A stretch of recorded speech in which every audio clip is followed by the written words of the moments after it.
The Science of Feeding Tomorrow. Pathway Intermediates.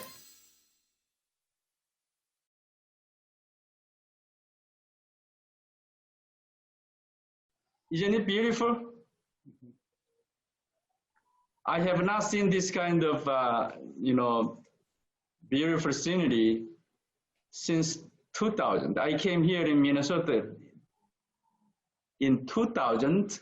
Since then, I have not seen this kind of beautiful picture here. So that is why I'm showing you.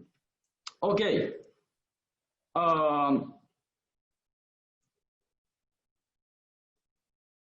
Feed ingredient prices continuously are skyrocketing. Somebody said next year, maybe prices of corn, soybean meal, maybe 20% or 30% higher than this year. On the other hand, the feed companies, they have some difficulties to increase their feed prices. But feed companies, they have to have certain amount of margin. Okay, ingredient prices are going up.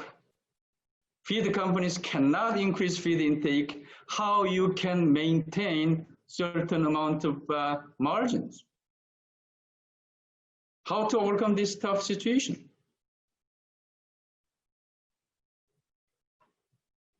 There are only one way, is to reduce formula cost.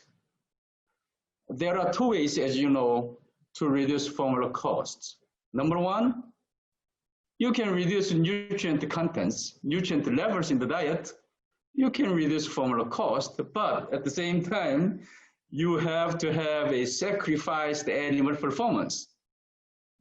That is not recommended.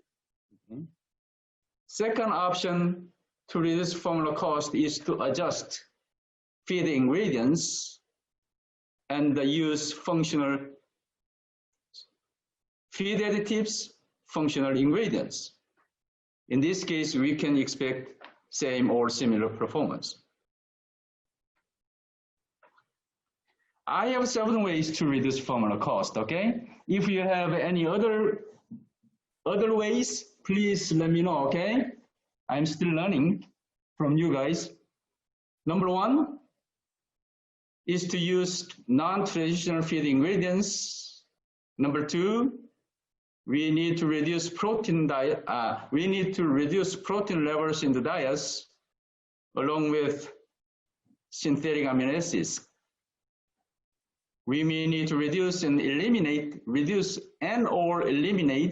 inorganic phosphorus sources like DCP, DCP, MCP, MDCP. Number 4 is to use digestive enzymes such as NSP enzymes. Number 5 is to apply a nutrient absorption booster. Number 6, any level of fat or oil in poultry diets. In other words, for instance, fat. Do we give same, let's say 7,500 metabolizable energy to young chicken, old chicken? And then number 7 is to consider particle size of corn. These are 7 ways that I have. Of course, we go one by one, okay?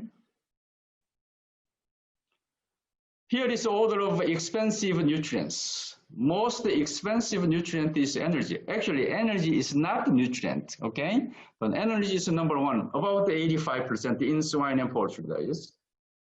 I'm not talking about the ruminant aquaculture, pet food, horse, sheep, okay? We are today focusing on swine and poultry, okay? Energy about 85%, protein and amino acids about 10%, phosphorus 1%, choline 0.3%. These are 4 most expensive nutrients in your formula of swine and poultry. Again, energy is most expensive nutrient. Of course, major grain sources are corn and wheat. Under certain conditions, in some countries, alternatives to corn or wheat can be utilized, such as tapioca, sorghum, milo, Kcal, rice, rye, oats. And also we can use cereal byproducts, corn byproducts, wheat byproducts, and other energy-rich feedstuffs to replace common grains, cereals. These are like wheat byproducts, wheat middlings, wheat mist, wheat pollard, wheat flour, DDGS, corn DDGS, wheat DDGS, milo DDGS, full-fat soybeans, extruded or expanded full-fat soybeans, high protein and high energy. Even we can use in baby pig diets, young pig diets, such as phase 1 and phase 2 diets. And also rice bran, high fat or low fat. There are two kinds. You can use even citrus pulp, banana meal.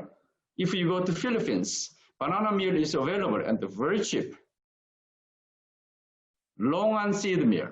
If you go to Vietnam, you can use longan seed meal. Of course, these citrus pulp, banana meal, longan seed meal do not contain high level of nutrients, but sometimes economically we can use this kind of byproducts in swine and poultry, other ruminant diets as well. Protein and amino acid, as I told you, second most expensive nutrients. Alternative ingredients are less readily available, but not impossible to find. The best way to address this issue is to use synthetic amino acids. Of course, in pigs, we have a maximum, for instance, lysine, okay? Sometimes formula 1 to 1% or 0.9% is too much. In this case, you will see another problems. That is why we have maximum synthetic lysine in swine diets. Phosphorus is the third most expensive nutrient. We usually use phytase. In some cases, superdose phytase to further reduce formula cost and addition of inorganic phosphorus. Next one is additives. Feed companies are using a lot of feed additives. Do you really need all the feed additives? We are using some additives often without paying too much attention to their real effectiveness. We need to examine feed additives very thoroughly based on published scientific evidence. Alternatives to conventional feedstuffs like corn DDGS, wheat DDGS, bakery byproducts, rice bran, high and low fat, lupin kernel meal from Australia, mainly from Australia, palm kernel meal, copra meal, meat and bone meal, sorghum, tapioca, fish meal, SDPP alternatives. DDGS. DDGS is partial replacement of corn, soybean, and phosphorus because DDGS contains high energy, high protein, high phosphorus. That is why we say that DDGS can replace corn, soybean, and phosphorus partially. In the US, if you use 10% of DDGS, you can save $5 to $7 per ton.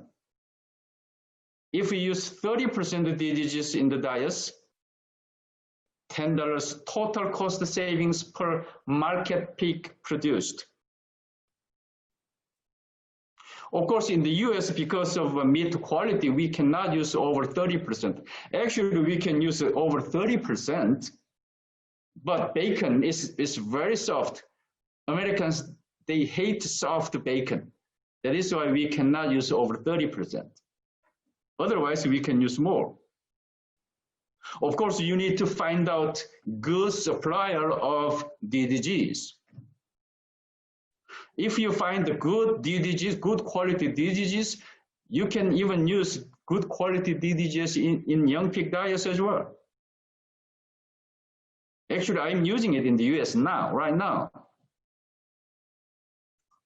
Wheat can easily replace old corn in the diets for poultry and swine. Barley and sorghum can also replace most of the corn in the swine diets.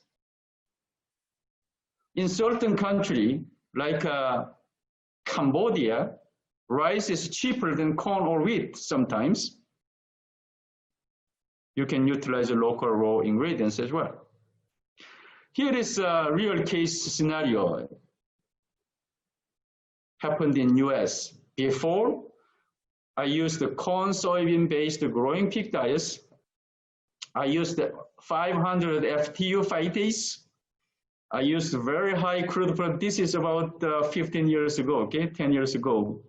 And also I used a higher amount of DCP or MDCP.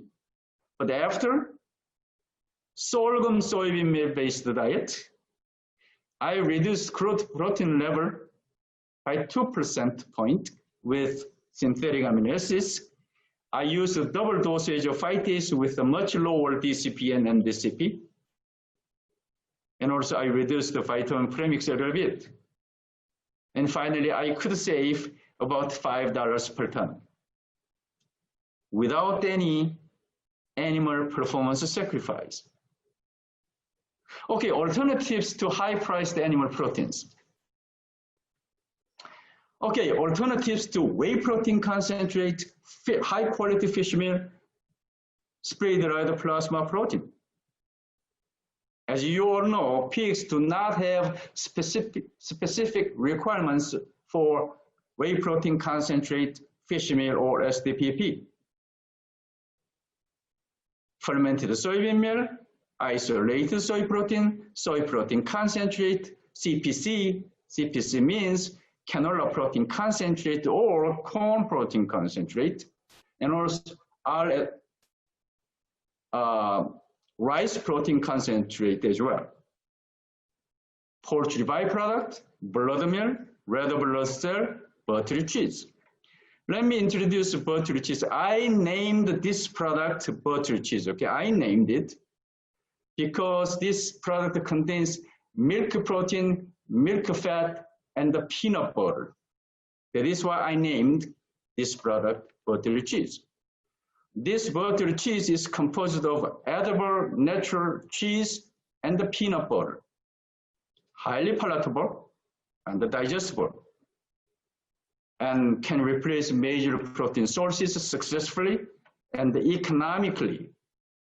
If you look at the nutrient composition, 40% milk fat, 40% milk protein, 20% milk fat.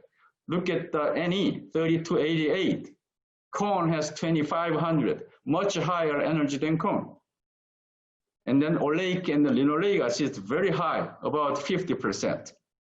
So that is why it improves the health of the skin and the hairs. So what are the baby pigs' favorite things after weaning particularly? They wanna continue eating milk protein, of course, right? But after weaning, they cannot drink sow milk, mother's milk anymore. But they still want to eat milk protein, milk fat. Particularly milk fat, no one in the world, as far as I know, no one uses milk fat additionally into their young pig diets because no one sells it. But milk fat has the best fat digestibility for young pigs. But this product contains 20% milk fat. That is the advantage of this product. And also peanut butter aroma. Pigs, they like a peanut butter aroma. Superior in flavor to nearly all competing protein ingredients. Okay, low protein diets. Monogastric animals do not require crude protein. They need only amino acids. If you can provide enough amount of essential and non-essential amino acids, don't worry about crude proteins. And also, yeah, most of feed companies, they are using digestible amino acids system, but some companies are still total amino acids. In the feed formulation, we have to use digestible amino acids. We can reduce crude protein level by 2%. And then you can reduce formula cost. Now you can use 1, 2, 3, 4, 5, 6, 7, 8 different synthetic amino acids. By reducing protein levels in the diet, you can reduce pollution, nitrogen and phosphorus pollution, and also you have less instance of diarrhea and less inflammation in the gut. You can have a healthy gut. Less heat increment. As you know, protein produces a lot of heat increment. Okay, fiber is number one, protein number two. Fiber is number one, protein number two. And then carbohydrate, the last one is fat, which means fat produces the least heat increment. So we can reduce crude protein level by 2%. Without any problems. Okay, here, based on my personal experience, we can have a minimum crude protein in nursery pig diets. Okay, if you do not use any synthetic amino acids, 20% or higher. But if you use lysine, methionine, threonine, tryptophan, 4 synthetic amino acids, you can have a minimum 19%.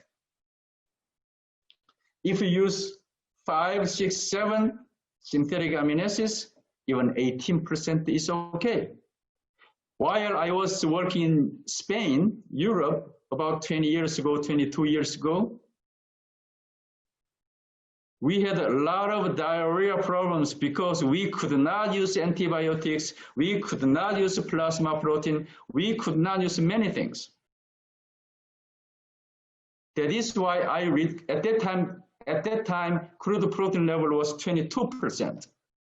I reduced to 20, 18, 17, even 16. When I had 16% minimum crude protein, I reduced the diarrhea about 60%, but animal performance was not good. That is why I set the 17% minimum crude protein at that time. Okay, crude protein and formula cost relation here. Broiler diet, okay, before 20%, after 19. Difference is only 1% point. This is something wrong, about $2 per ton saving. Use of enzymes. One of the best ways, in my personal opinion, one of the best ways to reduce formula cost is to use proper enzymes. As you know, enzymes draw more nutrients from the feeds, like amino acids, fatty acids, and energy. And also more nutrients are available for absorption, so that less nutrients are available for the pathogens to use. Okay, even though you digest your fish very well, if nutrient absorption is not good, those unabsorbed nutrients are utilized mainly by pathogenic bacteria, so that harmful bacteria are growing up, good bacteria, beneficial bacteria going down. You are breaking the balance between good and bad bacteria. That is why gut health is not good. NSP enzyme could increase energy value by 3% in swine and poultry diets. Lots of people say that. For instance, the Endo-power. It contains beta-glucanase, xylanase, galactomanganase, and alpha-galactosidases, and others. So this is Texas A&M data. The left-hand side, body weight, right-hand side, feed efficiency. Green bar shows positive control. It's a blue, right? The blue bar demonstrates negative control. White bar shows negative control and the power. If you look at the body weight, negative control had a significantly lower body weight than positive control or negative control plus EP. But between positive and negative control plus EP, no big difference at all. Feed efficiency has the same trend. Phytase. Phytase releases some of the non-digestible phosphorus, phytic phosphorus, and also reduces excretion of this element. Phytase reduces the cost of inorganic phosphorus, MCP, DCP, or MDCP supplementation. The need for inorganic phosphorus is also reduced if diets contain DDGS. Why? Phosphorus content of DDGS is very high, and also phosphorus availability of DDGS is very high too, about 65–70%.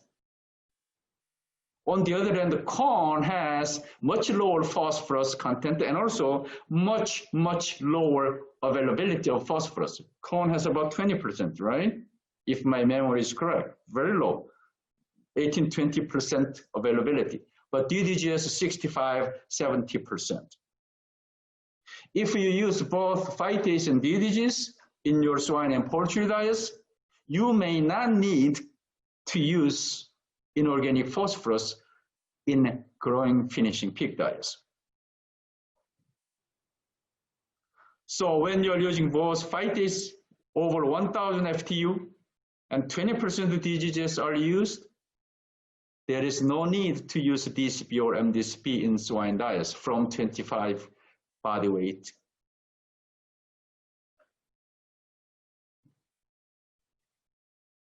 NSP enzymes can turn higher fiber ingredients into more valuable ingredients.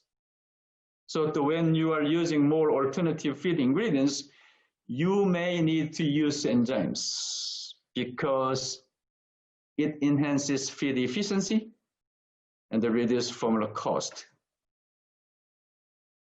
Okay, what about the nutrient absorption booster? Many people have talked about how to improve digestion of nutrients, but not many people have been talking about how to improve absorption of nutrients. I think it's time to consider. Okay, very healthy young people, like a 20-year-old, about the average, there are some papers here, average about 95% nutrient absorption, very high. I talked to internal medicine doctor who is working for a Mayo Clinic. It's one of the best clinic in the world. I often go to this, once a year at least I go to this clinic. This doctor, a very famous guy, this doctor said, yes, you are right, Daniel. Healthy young people, they have 95%, around 95% nutrient absorption rate. I confirmed it. What about pigs and chicken? Do you think 95%? No. According to the papers, about 85%, mainly because of a poor living environment. If you go to the swine farms and poultry farms, you can see a lot of ammonia, you can smell a lot of ammonia, a lot of dust, harmful bacteria, mycotoxins there. That is why nutrient absorption is very low. So, human being 95% absorption, pigs and chicken 85, 10% point difference here. If we are working for human being, we do not have a big room to improve nutrient absorption. On the other hand, for pigs and chicken, we have a lot of room, 10% room to improve nutrient absorption. Lysophospholipids can let the more energy producing nutrients cross membranes. In other words, more nutrient producing nutrients such as amino acids, fatty acids, glucose go into the membrane. And lysophospholipids increases membrane fluidity owing to the detergent action of lysophospholipids, Felix said. And also LPL modifies the permeability of membranes. Lysophospholipids reduce the viscosity of wheat starch so that starch digestibility will be improved. LIPIDOL is one of the good examples of lysophospholipids. When we are selecting lysophospholipids, you need to know the amount of lysophospholipids and also consistent amount of lysophospholipids batch to batch. This is a Poultry Science 2017 published in Poultry Science. LIPIDOL actually improves intestinal morphology. The bottom two is like a positive control. You can see villus and the crypt depth. Bottom three is LIPIDOL groups, 0.05, 0.1, and 0.15. If you compare upper one and bottom one has LIPIDOL group has a significantly longer villus height, shallower crypt depth, so that they can improve absorption of nutrients. For instance, Lysophosphotidylcholine in pigs, day 1 and 21. No lipid, low LPC, yes LPC. As you can see, yes LPC had significantly higher average daily gain and the feed efficiency. This is CBAS. These days, aquaculture side, they are moving from phospholipids to lysophospholipids. We look at the control and the lysophospholipids.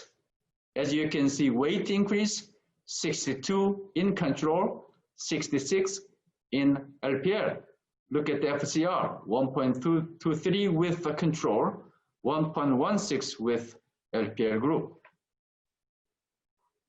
So, when you are using lysophospholipids and NSP enzymes together, you can expect the synergistic effects. Why? These LPL and NSP enzymes increase nutrient digestion and absorption, can reduce animal protein sources because of higher digestibility and higher absorbability. And also we can use more plant protein sources. Now, when you are using both lysophospholipids and NSP enzymes, you can save about 90 Ne, about 130 Ne. Now, many people ask me, hey Daniel, how did you get this number? How did you get the 90 Ne or 130, 150 Me? I'm saying minimum 90, okay? Somebody say 100, 110, 130 Me, 150 Me. I should be conservative, okay? How I got the 90 Ne? I have not seen any published papers showing this at all. I have met several animal scientists and nutritionists. Nobody told me this. That is why I used my best guess, okay? My best guess is wrong. Please correct me. How to create 130 Me from LIPIDOL and the Endo-power, for instance. Okay, xylan, beta-glucan, mannan. These NSPs cannot produce energy if you do not use NSP enzymes. That is 30. Theoretically, this is correct. 30, okay? And also these NSPs, anti-nutrition factors, are coating nutrients such as starch, protein, and fat. If you do not break this coating, you cannot utilize these coated nutrients. From these coated nutrients, we can expect about 20. Less immune cost. Okay, when chickens and pigs are eating feeds containing NSPs, like xylan, beta-glucan, swine and chicken, they think these NSP is like antigen. And then automatically they stimulate their immune system. In order to activate the immune system, they need energy, right? But by using NSP enzymes, you are destroying, breaking these anti-nutrient factors. You can reduce activation of immune system. That is about 20.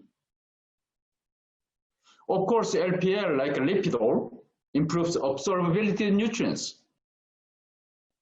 It's 40. Of course, more than that, but I should be conservative, okay? About 40. Now, as I told you, gut health. By using NSP enzymes and LIPIDOL, you can improve digestibility of nutrients and also absorbability of nutrients. That is why pathogenic bacteria, they may not grow very well. On the other hand, you have more beneficial bacteria. In swine and chicken bodies, intestines, usually about 80% beneficial bacteria and 20% harmful bacteria. If you do not break NSPs, if you do not improve absorption of nutrients, 20% harmful bacteria may go up to 25, 30, I don't know, should be higher.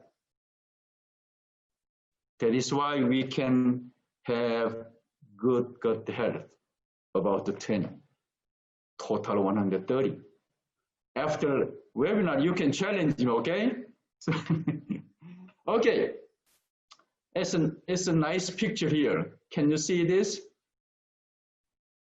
Metabolizable energy of fat sources in poultry diets. Okay, about, for instance, tallow. 2 companies. Okay, age, number one column, age 0 to 3 weeks, 4 to 6 weeks, over 7 weeks. A company, they are giving 7,500 ME to old age groups, 7,500, same. B company, they are giving 6,800 to 0 to 3 weeks young chicken, middle chicken 7,500, like layers over 7 weeks 8,400. Yeah, some company they choose A, some company choose B. Which one do you choose? I personally go with the B company, okay? Let me tell you why. This is a well-known, renowned the poultry scientist, nutritionist, Wiseman. His name is very good. His last name is Wiseman, okay? Look at the upper figure, figure 2. Y-axis is energy value. X-axis is unsaturated and the saturated fatty acid ratio. As you can see, the more unsaturated fatty acids, the higher energy. What about the figure 3? X-axis age, Y-axis ME. Look at the tallow. Okay, first week, about 6,000 ME. 8 weeks, about 7,500 ME. 25% difference in metabolizable energy. Okay, figure 6, next page. Next slide, figure 6. Okay, this is the metabolizable energy of fat or oil based on age, free fatty acids, US ratio, okay?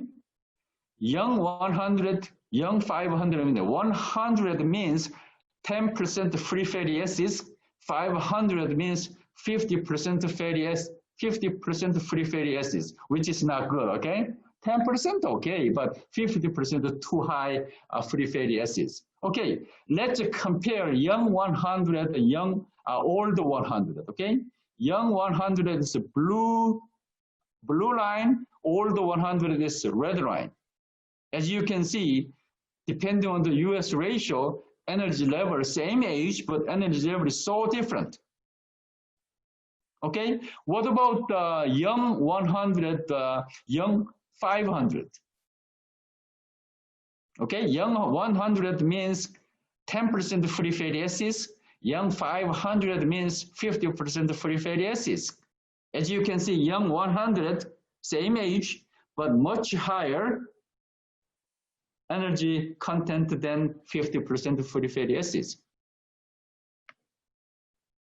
So there are some factors influencing metabolizing energy level of fat in poultry: age, US ratio, free fatty acids, and MIU.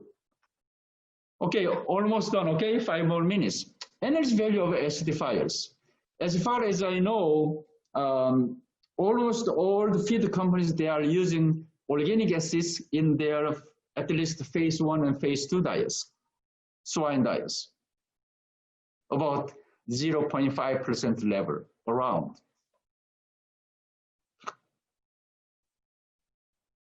We should know that acidifiers are a very good energy source. For instance, sorbic acid, 4,200, much higher than corn. Butyric 35, propionic 30, lactic 23, fumaric 17, citric 15. But some feed companies giving energy value to acidifiers, some companies are not. Let's pick a sorbic acid, okay? 4205 Ne, net energy. This is net energy, okay? Okay, let's say we are using 0.5% sorbic acid in our diets. 0.5% sorbic acid contributes 21 Ne Kcal, around $2 per ton saving. What about the particle size of corn in pigs? Okay, 900, 700, 500, 300 particle scores. Microns, okay? Sorry, microns. Look at the ADG, 0.78, 0.8, 0.85, 0.84. 500 or 300 had much higher average daily gain than 700 or 900. What about apparent digestibility? Particle size less than 700 microns, 700 to 10,000, over 10,000. As you can see, less than 700 micron group had much higher dry matter, crude protein, energy digestibility, along with better feed efficiency. This data is Dr. Oh, as a Gangwon National University professor. His data, I'm using this data many times. This is sow, okay? In the case of sow, this is Wondra 1993. If you look at 1200, 9,600, 400. If you look at the sow body weight loss, 1,223.1 pounds, 418 pounds, significantly less sow body weight loss. What about the little weight gain? 103 versus 110. What about sow feed intake? 9.23, 9.77. Digestibility, DM nitrogen digestibility, 400 microns had much better digestibility than 800. And also average daily gain, better, feed efficiency better. Okay, what is the relationship between corn particle size and the net energy for pigs? I summarized the research papers. 100 micron is equivalent to around 25 NE. Let's say if you compare 600 and 800, 600 has 2,500, 800 2,450, 50 difference. We are using about 50% corn in swine and poultry diets. If you reduce 100 microns, it contributes 12.5 NE.